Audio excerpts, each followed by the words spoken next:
Және де барлықтарыңызға сәлем достар, сендермен бірге мен Боджи Хиро каналы. Достар, мен қорада түсіріп отырмын, өйткені менің қарындасым үйде ұйықтап жатыр. Ал мен осылай сөйлеп отырсам, қарындасым оянып кетуі де мүмкін. Және де үйде үлкендер бар. Сонымен достар, бүгін артқы видеомда мен бүгін пресспенен аяқты качать етеміз дегенмін. Сонымен енді міне бүгін понедельник болды. Аяқпенен престі качать ететін видеоларымды міне жасап атқан түрім. Және де достар, егер де осы видеодан 20 подписчик жиналып, 2-ақ подписчик қосып отырмын ғой соның өзінде. Өйткені мен подписчикті көп жинай алмаймын дағы. Начинающий болғандықтан көп жинай алмаймын. Ал артқы 18-ін білетін шығарсыздар, артқы видеолардан Майнкрафт туралы түсіргенде көбірек жиналған. Сонымен достар, егер де 20 подписчик жиналып,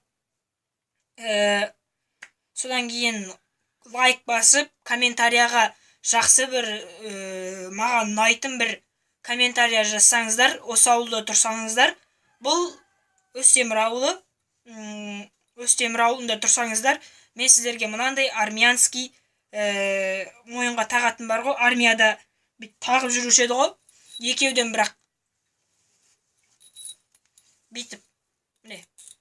бүйтіп екеуден тағып жүруші еді ғой, солай осының біреуін, мынандайдың біреуін сіздерге беремін достар. А сонымен біз аяқпенен престі качать ете бастадық. Кеттік достар.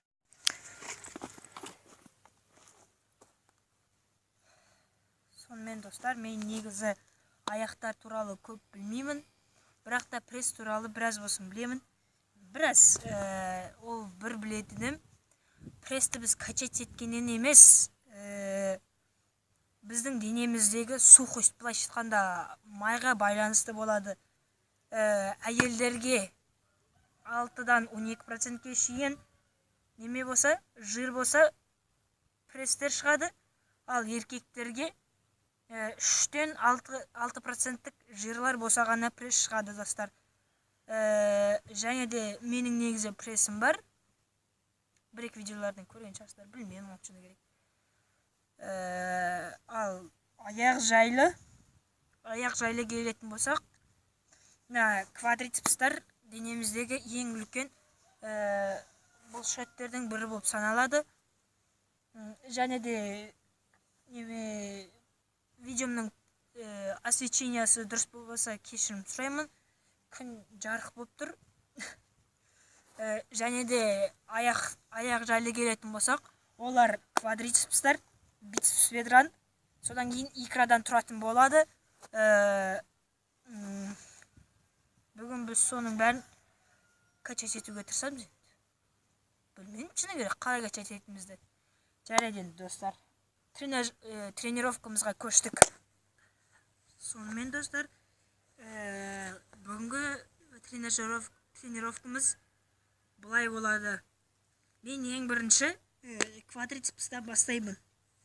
Неге квадрицепстар өйткені, былайша айтқанда үлкен мышцы болғандықтан, кішкентай бірінші үлкен мышцылар, содан кейін кішкентай мышцыларды дайындасақ, жақсырақ дайындалады. Отзывы жақсы болады дейді былайша айтқанда.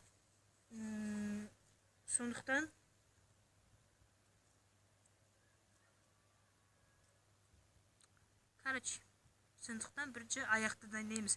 Бірақ оның алдын ала біз разминка жасауымыз керек бүкіл денемізге. Өйткені разминкасыз болмайды. Былайша айтқанда 5 минут жүгіру, содан аяқтарға біраз разминканы тұрып былай жасайды ғой.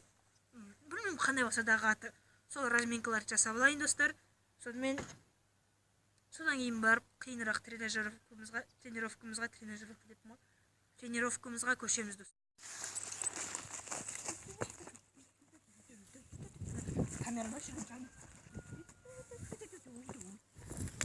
Сонымен достар, енді біз ең бірінші гантельдерменен выпад жасаймыз. Шыны керек, риятында білмеймін. Жайды, бірдеңкесі болып қалар. Осы жолғы видеом дұрыс емес шығар енді. Бірақ все же бірінші гантельдерменен выпад жасаймыз. Ол қалай болады достар? Ол квадрицепсқа арналған. Бұлай гантельдерді аласыздар. Содан кейін бұлай құлайсыздар. Құлағанның өзінде дұрыс құлау керек. Бұлай құлап жүресіздер сонда. Выпад жасаймыз. Ол қалай сонда? Міне. Бұлай түзу тұрасыздар. Аяқты ашасыздар дағы. Оны бірақ тез-тез жасайсыздар. Бүйтіп қаласыздар. Бүйтіп қаласыздар. Мынау 90 градус. Мынау 90 градус болу керек негізінен мен өзім. Өстім. Үстіп жүре бересіздер. Үстіп жүресіздер. Бұл квадрицепсқа арналған тренировкалар достар. Так. Ал енді квадрицепстан кейін біз кішкентай мышцаларды дайындауымыз керек. Олар икралар менен пресс болып саналады. Менің ойымша преске небәрі рукоходпен тұрып көрініп тұр ма интересно?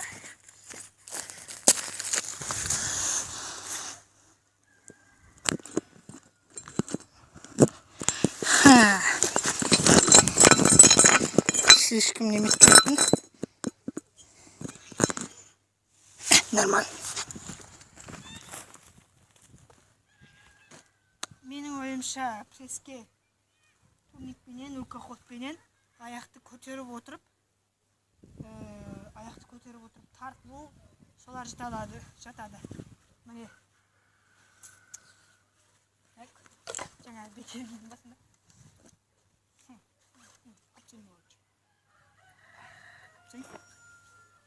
Міне. Мына бұға қойса ол кетті. Ренжімеңіздер әрине. Міне. Бұлай тұрасыздар дағы. Аяқты көтеріп деп дайындаласыздар.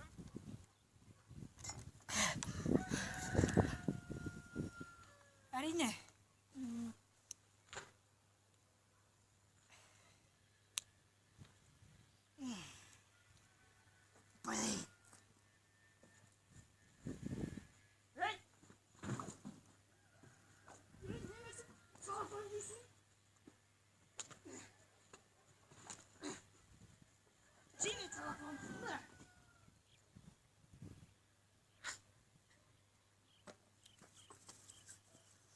Так, ренжімеңіздер. Сир тайыншамыз целлофан жеп жатыр. Немесе турникка. Турникка тұрасыздар дағы. Бұлай. Түзу тұрасыздар дағы. Тура солай аяқты көтерілген. Немесе турниктағы бір элементтің аты уголок. Бұлай тұруларыңыз керек. Солай қиналуымыз керек. Сіздер ойлап тұрған шығарсыздар. Неге бұлай отырып, бұлай пресс кашықтау деп ойлап отқан шығарсыздар. Неге үйтпейсің деп. Оның мәселесі біз бүйтіп пресс кашықтағанда, жарайды ол пресске күш барады бірақ та поясница және де нарадағы омыртқаларға зақым тиюі мүмкін. Ал зақым тиетін болса біз спортпен айналыспай кетуіміз де мүмкін. Сондықтан ондай пресстерді каштаудың қажет жоқ. Және де оның орнына немесе бұлай ғана жай ғана кішігірім планкаға тұрғанымыз дұрысырақ болады олай. Планкаға тұру оңайырақ және де эффективный. Планкада тұратын болсақ біз жай ғана престі емес. Достарыма деп ойласам. Жаңа достарым кеп кетті.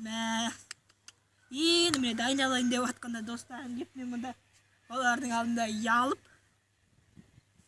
Елдер, досжан, көріп отырсаңдар респект. Әлде респект емес па? Короче, не болса да қойыңдаршы. Оданча планкаға тұрғанымыз дұрыс болады.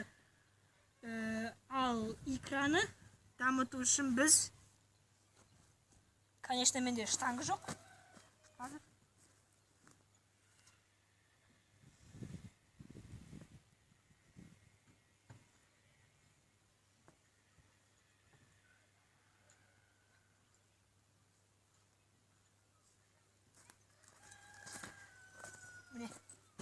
Конечно, менде штанга жоқ. Бірақ та наны былай мойынға қойып алып, мына екі гантельдерді мына жаққа байласам болады. Содан бүйтіп тұрып, міне бүйтіп алып, бүйтіп отырып тұруға болады. Так, міне примерно жасайын. Ренжімеңіздер. Міне достар, мынау менің тяга блокымның темірі, және де екі гантелімнің темірлері. Гантельдерін былай жатқанда жапсырып алдым. Содан кейін мен әлі аяқ тренировать ететін жасаған жоқпын, бірақ асфальтты алдым. Ең бірінші видеоларымда көрсетілген, екінші то есть. Осы асфальтқа аяғымызды тіреп тұрсақ та болады былай жатқанда. Міне бұны былай істейміз. Ренжімеңіздер. Программның неполадка. Так, бұны былай мойынға аламыз. Ай.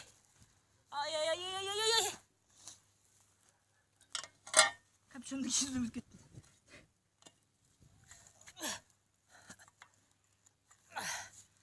Міне, бұны бұлай мойынға аламыздағы.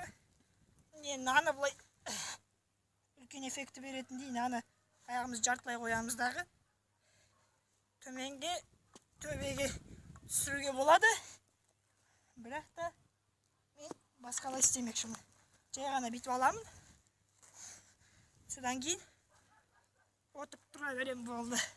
Сол кезде экраға күш келеді.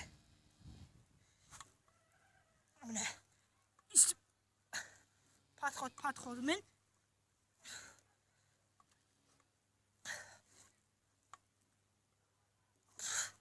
үстіп подходпен жасауға болады. Так. Қолым. Нормально. Сонымен достар, осы видеоға 4 просмотр болып жүр ғой. Сондықтан бір лайк болса да жететін еді маған. Бір лайк жинайықшы достар. Маған бір лайктың өзі өмір болды ғой. Сонымен достар, сау болыңыздар.